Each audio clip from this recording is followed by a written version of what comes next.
Waalaikumsalam. Ya, gimana kabarnya, sehat Pak? Alhamdulillah sehat. Ya, dengar-dengar kemarin ada kegiatan nih Pak, ada roadshow ke Bandung dalam rangka apa Pak ya? Ya, kemarin kita beraudiensi dengan Kepala Kanwil BPN Provinsi Jawa Barat, Pak. Ya ya. Mengenai ini apa terkait dengan apa Pak itu Pak? Jadi terkait oknum BPN Subang yang katakanlah memeras, terkait balik nama sertifikat. Itu. Kebetulan oknum BPN tersebut ini sudah berpindah tugas, bukan lagi di Subang. Jadi permasalahan oknum BPN yang ada di Subang ini terkait balik namanya kita arahkan ke Kanwil, itu Pak. Kenapa harus langsung ke Bandung Pak?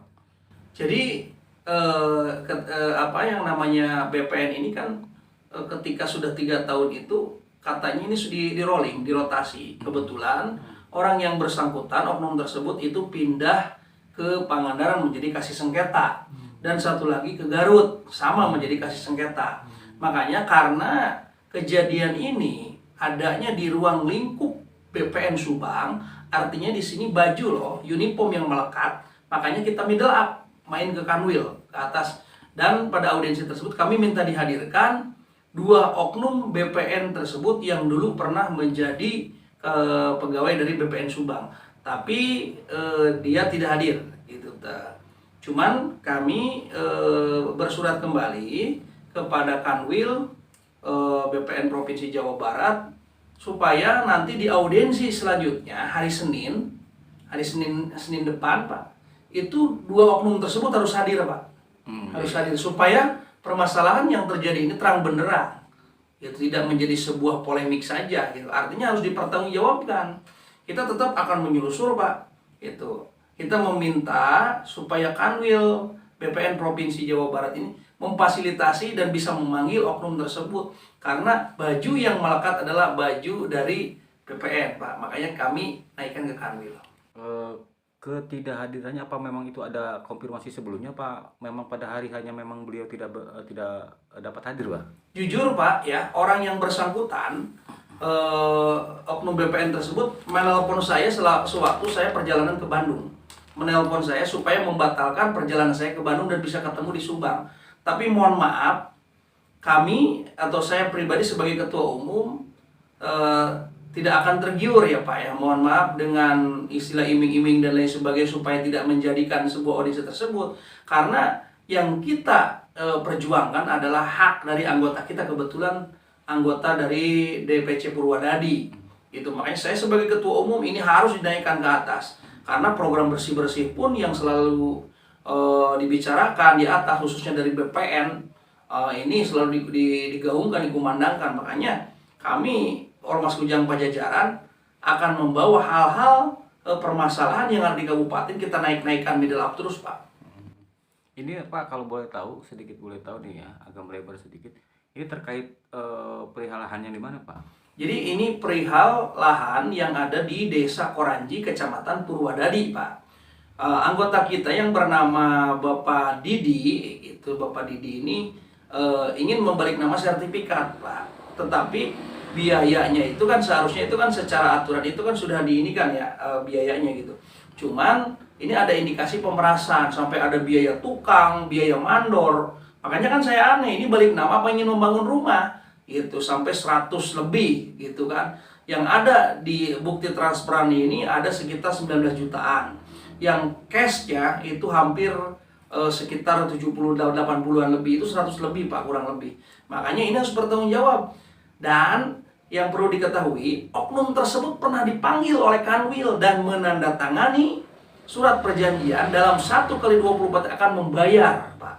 Tapi sampai hari ini malah anggota kami ini yang mempunyai sertifikat diblokir Pak. Diblokir. Untuk itu kami dari Ormas Kujang Pajajaran kemarin ngobrol dengan Kanwil akan memberikan waktu 2x24 jam kepada oknum tersebut untuk segera mengembalikan uang yang sudah katakanlah diperas lah ya, seperti itu gitu. Kalau tidak, kita akan menempuh proses hukum. Yang kedua, kami akan meminta kepada Kanwil ataupun bila perlu kita ke kementerian, ini harus ditindak loh. ditindak. Ini tidak bisa dibiarkan. Katakanlah, walaupun ini katakanlah oknum, tapi tetap dia pada saat melakukan tersebut menjadi pegawai dari BPN sendiri. Baik, izin untuk idealnya itu proses balik lama berapa lama Pak waktunya? Ya, kalaupun misalnya itu nggak lama lah ya, cuman dalam arti kata ini kan yang dipermasalahkan lebih biaya, Pak. Nggak mungkin biaya balik nama sampai 100 lebih. Gitu. Jangan mentang-mentang, mohon maaf, orang jauh datang di sini diperas, dipermainkan. Itu kami Kujang Pajajaran tidak akan tinggal diam, Pak. Selama itu keluar dari SOP, selama itu merugikan masyarakat, selama itu tentunya menindas masyarakat, kami di situ akan terus memperjuangkan hak-hak masyarakat, Pak. Baik, untuk informasi lebih dalam mungkin Pak, barangkali Bapak dapat bocoran. Ini proses ini sudah berjalan berapa lama Pak? Ini hampir kurang lebih dari 2024, Pak. 2024. Ya kurang lebih hampir 1 tahun, Pak. Cuman tidak ada etikat baik lah dari oknum tersebut. Makanya kami sebelum ke Kanwil kita mengadakan audiensi dengan BPN Subang. Cuman tadi bahasanya karena memang beliau atau oknum tersebut sudah pindah pekerjaannya ke daerah Pangandaran dan Garut, katakanlah ya seperti apa ya, monggo katanya mau seperti apa gitu. Artinya tidak bisa memberikan solusi, walaupun sekali lagi saya katakan oknum tersebut pada saat melakukan tindakan ya yang katakanlah yang di luar jalur tersebut itu berada di wilayah atau lingkup di BPN sendiri, BPN Subang. Artinya baju atau uniform yang melekat itu, Pak. Ini sebelum dibantu sama kita ya Pak, artinya sejauh mana upaya yang bersangkutan Pak untuk mengurus masalah ini Pak? Dulu ya beliau kan pernah dibantu oleh beberapa orang lah katakanlah, cuma tidak ada titik temu, hampir habis uang ya, hampir puluhan juta habis tapi tidak ada titik temu. Kali ini anggota tersebut memang sudah menjadi anggota atau bagian dari Ormas Kujang Pajajaran, khususnya DPC Purwodadi. Untuk itu kami akan perjuangkan hak-haknya yang selama ini terdolimi. Kita akan perjuangkan meski itu harus kita ke pusat, kita akan laksanakan ke pusat. Karena seperti saya katakan, Kujang Pajajaran ini sistemnya middle up, tidak hanya di kabupaten. Ketika di kabupaten gagal akan ke provinsi, bila mana di provinsi gagal kita akan ke pusat untuk menyuarakan sebuah kebenaran untuk masyarakat tentunya. Selain itu Pak, di lokasi yang dimaksud ya itu memang ada sedikit masalah-masalah nggak sih Pak? Ada sedikit trouble nggak untuk di lingkungannya Pak? Iya, kalaupun masalah trouble itu jelas Pak, jelas. Justru kan ini kan ada beberapa yang kita undang juga. Di antaranya salah satunya adalah yang sekarang menjadi kasus sengketa di BPN Garut. Nah, jadi artinya ini permasalahan ini ada sebuah keterkaitan dengan pemilik yang awal yang sekarang beliau itu mendekam di jeruji besi Pak. Jadi ini harus diluruskan Pak. Ini harus diluruskan. Jadi oknum-oknum yang terkait pada waktu itu ini harus dihadirkan supaya permasalahan ini terang benderang. Seperti itu Pak. Baik, untuk harapannya sendiri gimana Pak? Minimal saya pengen tanya dulu itu Pak, yang pemiliknya itu harapannya seperti apa Pak? Ya harapan kami dalam arti kata uang yang sudah diambil waktu itu tolonglah kembalikan. Walaupun secara pidana pengembalian uang itu tidak menghapuskan secara pidana. Artinya perbuatan itu kan sudah dilakukan gitu. Tapi kami sebagai sosial kontrol juga baik-baiklah, artinya tidak untuk melanjutkan kalau seandainya ada etikat baik. Tapi ketika memang selalu mangkir, beliau ini selalu kata A, B, dan C dan lain sebagainya, sementara sudah ada kata kesepakatan atau perjanjian pada waktu yang disaksikan oleh pegawai Kanwil BPN Provinsi Jawa Barat, dalam 1 kali 24 jam beliau akan menyelesaikan uang tersebut. Tapi sampai detik ini malah anggota saya diblokir Pak. Gitu. Dari pertemuan kemarin ada ada hal yang tertinggal, dalam arti apakah memang nanti kita akan berlanjut apa bagaimana, apakah memang ada pertemuan lagi ke depannya Pak? Kita akan berlanjut Pak. Kemarin itu dihadiri oleh Kabid ya.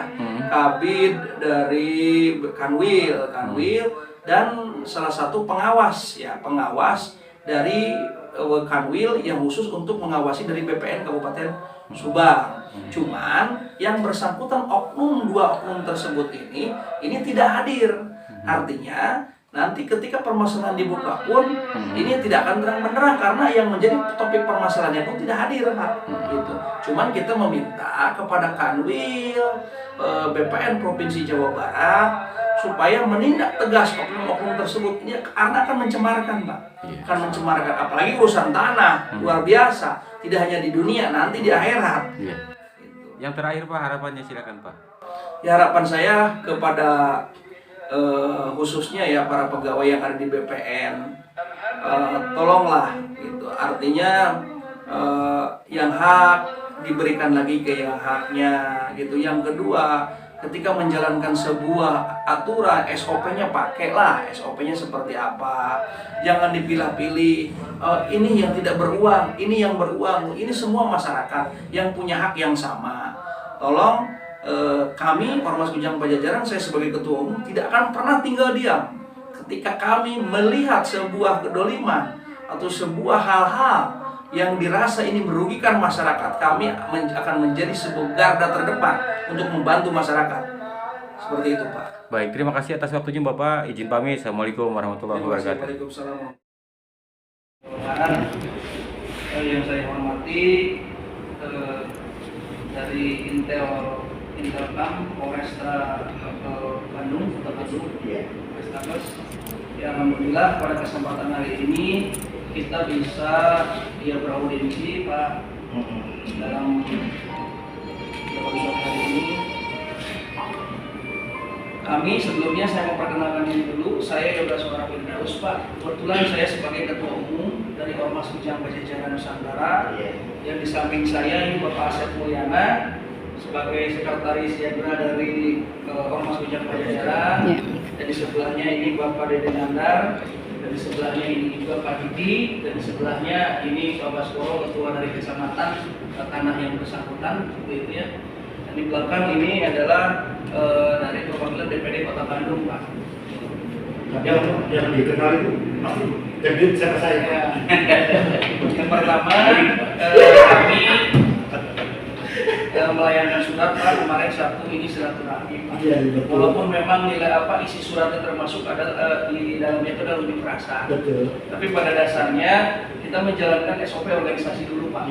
Seperti itu. Nah, akan terlepas nanti kita audiensi atau apa yang jelas kita secara organisasi sudah dilakukan.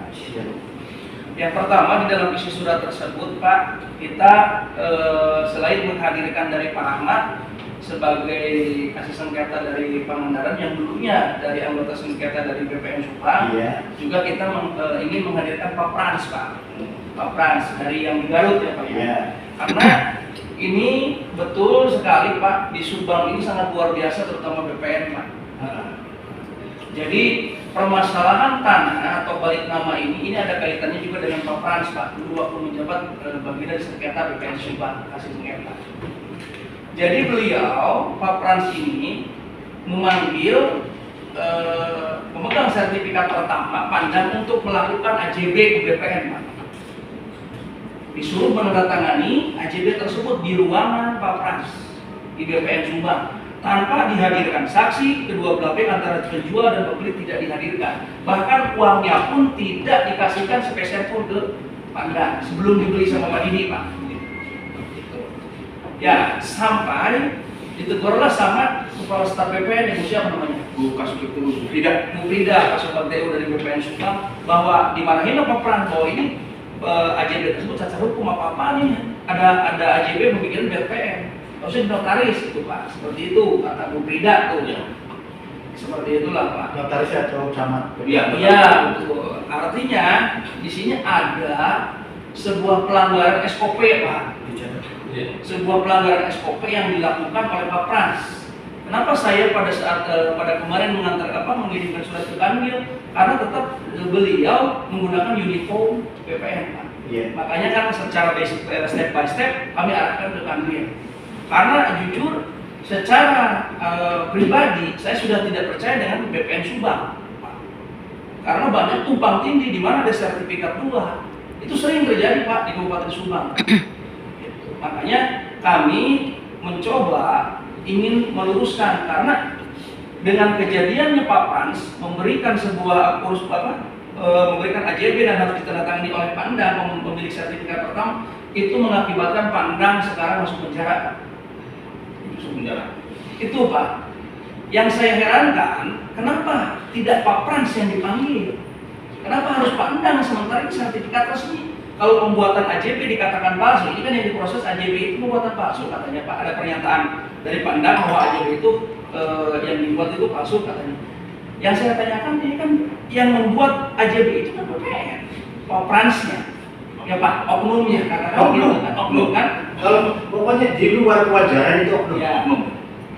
Walaupun istilahnya AJB tersebut dilakukan di kantor BPN, itulah saya katakan oknum. Gitu. Tapi kenapa Pangdam ini yang terdolimi harus yang masuk penjara? Gitu. Harusnya kan dirunut. Ini permasalahan awal seperti apa dan lain sebagainya. Gitu. Jadi kami kesini, satu ini silaturahmi, Pak. Jangan bosan-bosan nanti. Kami akan selalu melaporkan permasalahan di BPN Subang, Pak. Karena luar biasa, Pak. Ada beberapa catatan di kami, Pak. Langsung ke sana aja. Siap. Saya pembinaan Mas. Siap, Pak. Saya justru sangat berterima kasih sekali ketika gayung bersambut antara sosial kontrol dengan BPN, ya, selaku pemangku kebijakan dalam bidang pertanahan di Kabupaten di Provinsi Jawa Barat ini bisa bersinergi dengan kita, Pak. Tujuannya apa? Untuk membahas oknum tersebut, Pak. Karena kalau yang saya lihat di Subang ini ketika bermasalah dilempar keluar tuh naik pangkat, Pak. Gitu loh, Pak. Ya. Padahal mohon maaf, ini di Subang itu meninggalkan bekas, Pak. Tadinya kita kan selalu, kalau Ormas Kujang Pajajaran ini Pak selalu mengandalkan satu mediasi, kedua argumentasi, kan seperti itu. Dan sistem yang kami pakai ini adalah apa? Dari kabupaten ke provinsi terus ke pusat, artinya terus step by step. Gitu. Ya artinya, kalaupun Bapak dalam konteks ini istilahnya juga melakukan sebuah tindakan terhadap oknum tersebut, makanya kami cukupkan ya mungkin ya untuk sementara ini kita berkomunikasi dengan Bapak saja, tidak dengan kementerian, Pak. Ngapain? Orang investigasi selesai. Harapan saya, ini Pak Prans ini harus dihadirkan, Pak. Ini karena sudah mengorbankan seseorang dengan tindakan AJB yang dilakukan beliau di kantor BPN. Itu makanya kami ingin menghadirkan dua orang itu. Ini artinya dalam konteks permasalahan sertifikat tersebut ini ada keterkaitan semua, Pak. Cuman mohon maaf yang di Subang itu cuci tangan, walaupun ada beberapa oknum yang tahu, Pak. Itu orang siapa Pak Dedi? Pak Dedi, PKL. Ya, dia tahu Pak Ilman nyerahkan uang dan lain sebagainya, tapi cuci tangan. Itu seperti itu. Ini luar biasa, Pak. Memang Subang ini ya harus memang dalam arti kata harus dalam pantauan katakan Provinsi Jawa Barat sangat luar biasa, Pak. Bahkan ada tanah-tanah pemerintah pun bisa disertifikatkan, termasuk tanah laut yang ada di desa.